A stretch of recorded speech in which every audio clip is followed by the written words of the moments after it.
यस्य स्मरणमात्रेण जन्म संसारबन्धनात् विमुच्यते नमस्तस्मै विष्णवे प्रभविष्णवे। ॐ नमो विष्णवे प्रभविष्णवे।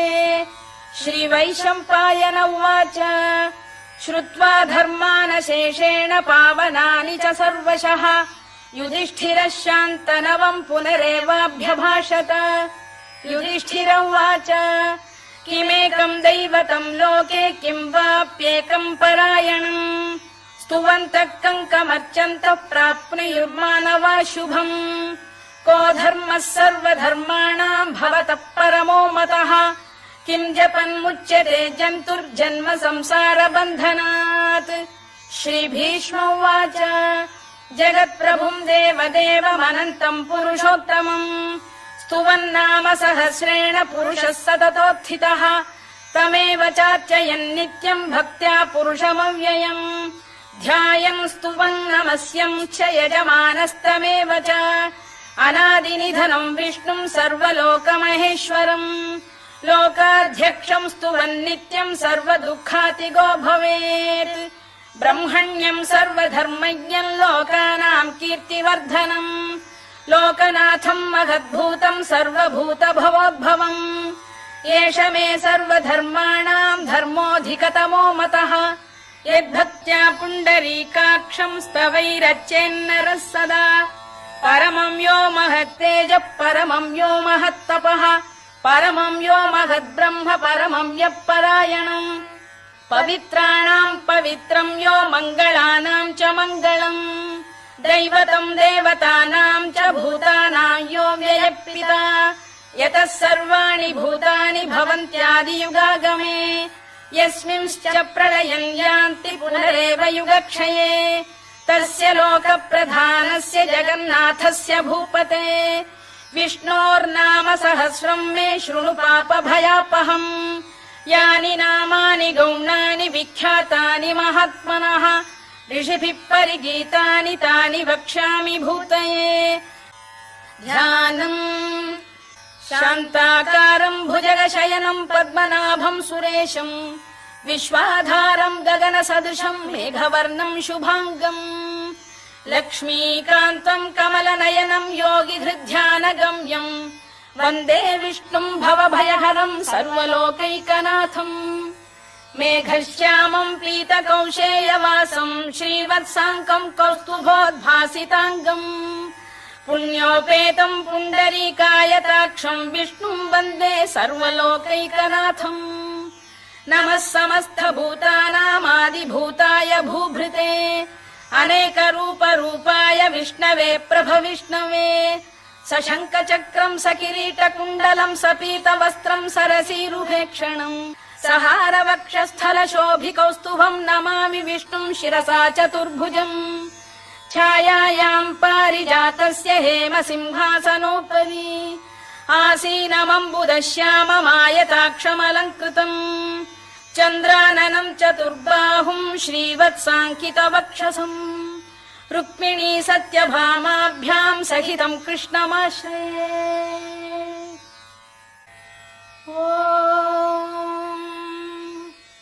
विश्वम् विष्णुर्वषत्कारो भूतभव्य भवत्प्रभुः भूतकृद्भूतभृद्भावो भूतात्मा भूतभावनः भूतात्मा परमात्मा च मुक्तानाम् परमागतिः अव्ययः पुरुषः साक्षी क्षेत्रज्ञोऽक्षर एव च योगो योगविदाम् नेता प्रधानपुरुषेश्वरः नारसिंहवपुः श्रीमान् केशवः पुरुषोत्तमः सर्वः शर्वः शिवस्थाणुर्भूतादिर्निधिरव्ययः सम्भवो भावनो भर्ता प्रभवः प्रभुरीश्वरः स्वयम्भूः शम्भुरादित्यः पुष्कराक्षो महास्वनः अनादिनिधनो धाता विधाता धातुरुत्तमः अप्रमेयो ऋषिकेशः पद्मनाभोऽमरप्रभुः विश्वकर्मा मनुस्त्वष्टा स्थविष्ठस्थविरो ध्रुवः अग्राह्यः शाश्वतः कृष्णो लोहिताक्षप्रदर्दनः प्रभूतस्त्रिककुब्धाम पवित्रम् मङ्गलम् परम् ईशान प्राणद प्राणो ज्येष्ठः श्रेष्ठः प्रजापतिः हिरण्यगर्भो भूगर्भो माधवो मधुसूदनः ईश्वरो विक्रमी धन्वी मेधावी विक्रमक्रमः अनुत्तमो दुराधर्ष कृतज्ञ कृतिरात्मवान् सुरेशः शरणम् शर्म विश्वरेता प्रजाभवः अधः संवत्सरो व्याल प्रत्ययः सर्वदर्शनः अजः सर्वेश्वरः सिद्धः सिद्धिः सर्वादिरच्युतः वृषाकपिरमेयात्मा सर्वयोग विनिसृतः वसुर्वसुमनः सत्यः समात्मा संमितः समः अमोघः पुण्डरीकाक्षो वृषकर्मा वृषाकृतिः रुद्रो बहुशिरा बभ्रुर्विश्वयोनिः शुचिश्रवाः अमृतः शाश्वतस्थाणुर्वरारोहो महातपाः सर्वगः सर्वविद्भानुर्विश्वक्सेनो जनार्दनः वेदो वेदविदव्यङ्गो वेदाङ्गो वेदवित्कविः लोकाध्यक्षः सुराध्यक्षो धर्माध्यक्षकृताकृतः चतुरात्मा चतुर्व्यूहश्चतुर्दंष्टश्चतुर्भुजः भ्राजिष्णुर्भोजनम् भोक्ता सहिष्णुर्जगदादिजः अनघो विजयो जेता विश्वयोनिः पुनर्वसुः उपेन्द्रो वामनः प्रांशुरमोघः शुचिरूर्जितः अतीन्द्रः सङ्ग्रहः सर्गो धृतात्मा नियमो यमः वेद्यो वैद्यः सदा योगी वीरः माधवो मधुः अतीन्द्रियो महामायो महोत्साहो महाबलः महाबुद्धिर्महावीर्यो महाशक्तिर्महाद्युतिः अनिर्देश्य वपुः श्रीमान् अमे आत्मा महादृधृत् महेश्वासो महीभर्ता श्रीनिवासः सताङ्गतिः अनिरुद्धः सुरानन्दो गोविन्दो गोविदाम्पतिः मरीचिर्दमनो हंसः सुपर्णो भुजगोत्तमः हिरण्यनाभः सुतपाः पद्मनाभः प्रजापतिः अमृत्युः सर्वदृक्सिंहः सन्धाता सन्धिमान् स्थिरः अजो दुर्मर्षणः शास्ता विश्रुतात्मा सुरारिः गुरुर्गुरुतमो धाम सत्यः सत्यपराक्रमः निमिषो निमिषस्रग्वी वाचस्पतिरुदारधीः अग्रणी श्रीमान् न्यायो नेता समीरणः सहस्रमूर्धा विश्वात्मा सहस्राक्षः सहस्रपात् आवर्तनो निवृत्तात्मा संवृतः सम्प्रमर्दनः अधः संवर्तको भङ्गिरनिलो धरणीधरः सुप्रसाद प्रसन्नात्मा विश्वधृक् विश्वभुग् विभुः सत्कर्ता सत्कृतः साधुर्जह्नुर्नारायणो नरः असङ्ख्येयो प्रमेयात्मा विशिष्टः शिष्टकृच्छुचिः सिद्धार्थ सिद्ध सङ्कल्पः सिद्धिदः सिद्धिसाधनः वृषाही वृषभो विष्णुर्वृषपर्वा वृषोदरः वर्धनो वर्धमानश्च विविक्तः श्रुतिसागरः सुभुजो दुर्धरो वाग्मी महेन्द्रो वसुदो वसुः नैकरूपो बृहद्रूपः शिपिविष्टप्रकाशनः ओजस्तेजोऽब्जुदिधर प्रकाशात्मा प्रतापनः वृद्धस्पष्टाक्षरो मन्त्रश्चन्द्रांशुर्भास्करद्युतिः अमृतांशुद्भवो भानुः शशबिन्दुः सुरेश्वरः औषधम् जगतः सेतुः सत्यधर्मपराक्रमः भूतभव्यभवन्नाथः पवनः पावनो नलः कामः कामकृत्कान्तः कामः कामप्रदप्रभुः युगादिकृद्युगावर्तो नैकमायो महाशनः अदृश्यो व्यक्तरूपश्च सहस्रजिदनन्तजित् इष्टो विशिष्टः शिष्टेष्टः शिखण्डी नघुषो वृषः क्रोधः क्रोधकृत्कर्ता विश्वबाहुर्महीधरः अच्युत प्रथित प्राण प्राणदो वासवानुजः अपां निधिरधिष्ठानमप्रमत्त प्रतिष्ठितः स्कन्द स्कन्दधरो धुर्यो वरदो वायुवाहनः वासुदेवो बृहद्भानुरादिदेवः पुरन्दरः अशोकस्तारणस्तारः शूरः शौरिर्जनेश्वरः अनुकूलः शतावर्तः पद्मी पद्मनिभेक्षणः पद्मनाभोरविन्दाक्षः पद्मगर्भः शरीरभृत् महर्धिर्वृद्धो वृद्धात्मा महाक्षो गरुडध्वजः अतुलः शरभो भीमः समयज्ञो हविर्हरिः सर्वलक्षणलक्षण्यो लक्ष्मीवान् समितिञ्जयः विक्षरो रोहितो मार्गो हेतुर्दामोदरः सः महीधरो महाभागो वेगवानमिताशनः उद्भवः क्षोभणो देवः श्रीगर्भः परमेश्वरः करणम् कारणम् कर्ता विकर्ता गहनो गुहः व्यवसायो व्यवस्थानः संस्थानस्थानदो ध्रुवः परद्धिः परमस्पष्टस्तुष्टः पुष्टः शुभेक्षणः रामो विरामो विरतो मार्गो नेयो नयोनयः वीरः शक्तिमताम् श्रेष्ठो धर्मो धर्मविदुत्तमः वैकुण्ठः पुरुष प्राण प्राणद प्रणव पृतुः हिरण्यगर्भः शत्रुघ्नो व्याप्तो वायुरधोक्षजः ऋतुः सुदर्शनकालः परमेष्ठी परिग्रहः उग्रः संवत्सरो दक्षो विश्रामो विश्वदक्षिणः विस्तारस्थावरस्थाणुः प्रमाणम् बीजमव्ययम् अर्थोऽनर्थो महाकोशो महाभोगो महाधनः अनिर्विण्णस्थविष्ठो भूर्धर्मयूपो महामखः नक्षत्रनेमिर्नक्षत्री क्षमः क्षामः समीहनः यज्ञयुज्यो महेद्यश्च क्रतुः सत्रम् सताम् गतिः सर्वदर्शी विमुक्तात्मा सर्वज्ञो ज्ञानमुत्तमम् सुव्रतः सुमुखः सूक्ष्मः सुघोषः सुखदः सुहृद् मनोहरो जितक्रोधो वीरबाहुर्विदारणः स्वापनः स्ववशो व्यापी नैकात्मा नैककर्मकृत् वत्सरो वत्सलो वत्सी रत्नगर्भो धनेश्वरः धर्मकृद्धर्मकृद्धर्मी सदसक्षरमक्षरम् अभिज्ञाता सहस्रांशुर्विधाता कृतलक्षणः गभस्तिनेमिः सत्तस्थः सिंहो भूतमहेश्वरः आदिदेवो महादेवो देवेशो देवभृद्गुरुः उत्तरो गोपतिर्गोप्ता ज्ञानगम्यः पुरातनः शरीरभूतभृद्भोक्ता कपीन्द्रो भूरि दक्षिणः सोमपोऽमृतपः सोमः पुरुजित्पुरुषत्तमः विनयो जयः सत्यसन्धो दाशार्हः सात्वताम् पतिः जीवो विनयिता साक्षी मुकुन्दोमितविक्रमः अम्भोनिधिरनन्तात्मा महोदधिशयोऽन्तकः अजो महार्घः स्वाभाव्यो जितामित्रप्रमोदनः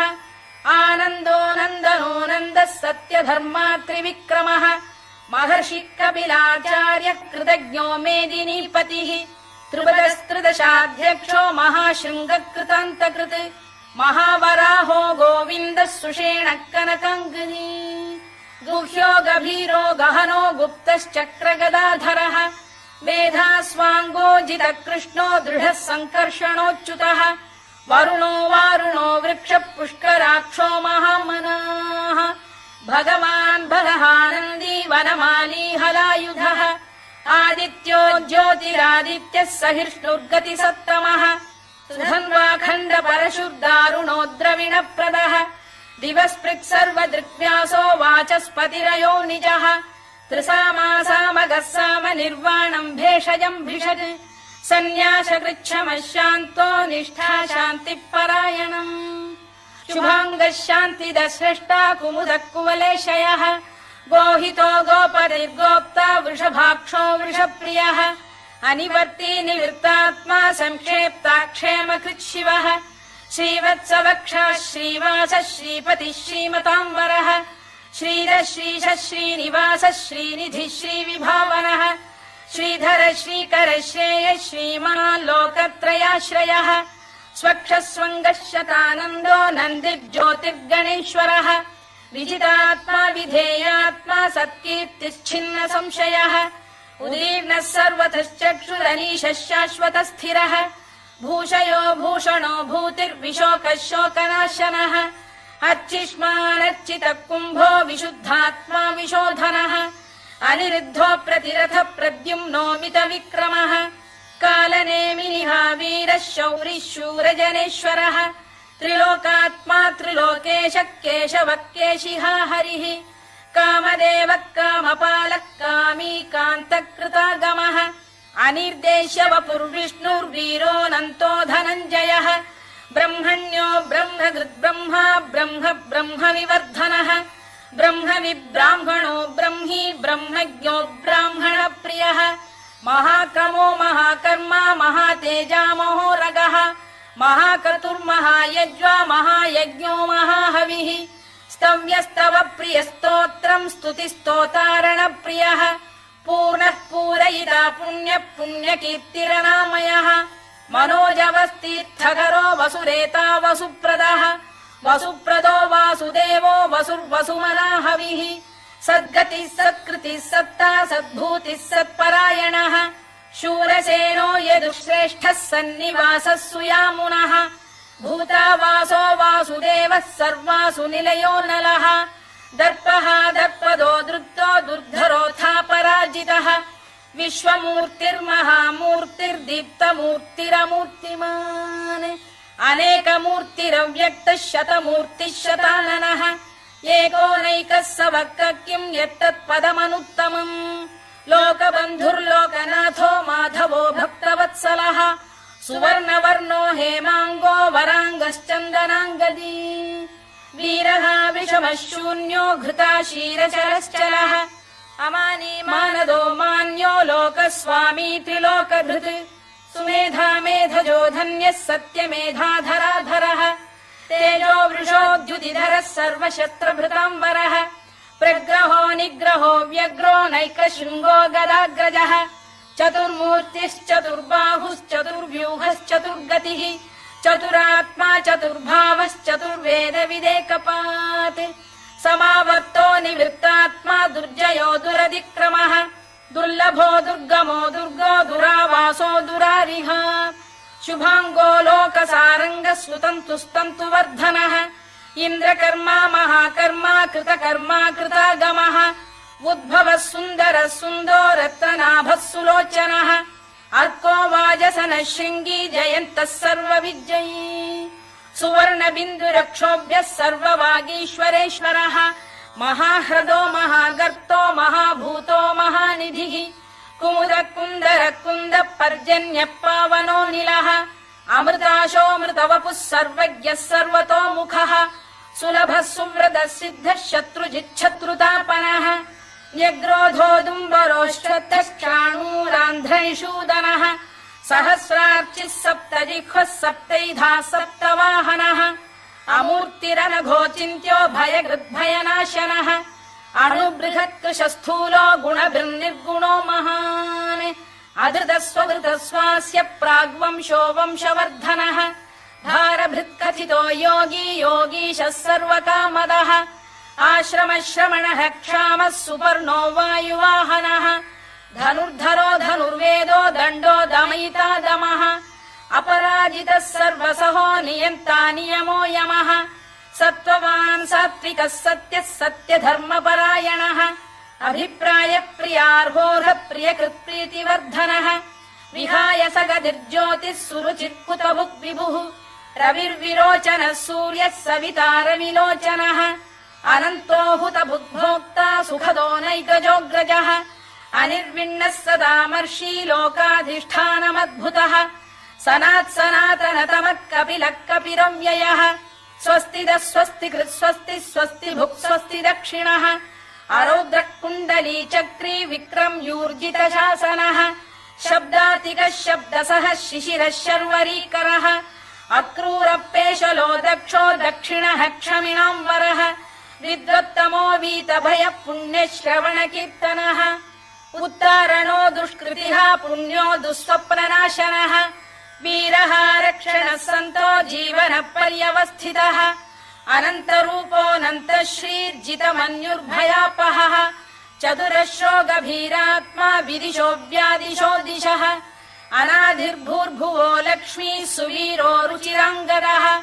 जननो जनजन्मादिर्भीमो भीमपराक्रमः आधारनिलयो धाता पुष्पहास प्रजागरः ऊर्ध्वगः सत्पथाचार प्राणद प्रणवप्रणः प्रमाणम् प्राणनिलय प्राणभृत्प्राणजीवनः तत्त्वम् तत्त्वविदेकात्मा जन्म मृत्युजरातिगः भूर्भुवः स्वस्तरुस्तारः सविता प्रपितामहः यज्ञो यज्ञपतिर्यज्वा यज्ञाङ्गो यज्ञवाहनः यज्ञभृद्यज्ञकृद्यज्ञी यज्ञभुग्यज्ञसाधनः यज्ञान्तकृद्यज्ञगुह्यमन्नमन्नाद एव च आत्मयोनिः स्वयम् जातो वैखानः सामगायनः देवकीनन्दन स्रष्टा क्षितीशः पापनाशनः शङ्खबृन्नन्दकी चक्री शार्ङ्गधन्वा गदाधरः तथाङ्गपाणिरक्षोभ्यः सर्वप्रहरणायुधः सर्वप्रहरणायुधवो नम इति। वनमाली गरीशाङ्गी शङ्खी चक्री च नन्दकी श्रीमान्नारायणो विष्णुर्वासुदेवोऽभिरक्षतु वनमाली गरीशाङ्गी शङ्खी चक्री च नन्दकी श्रीमान्नारायणो विष्णुर्वासुदेवोऽभिरक्षतु वनमाली गरीशाङ्गी शङ्खी चक्री च नन्दकी श्रीमान्नारायणो विष्णुर्वासुदेवोऽभिरक्षतु।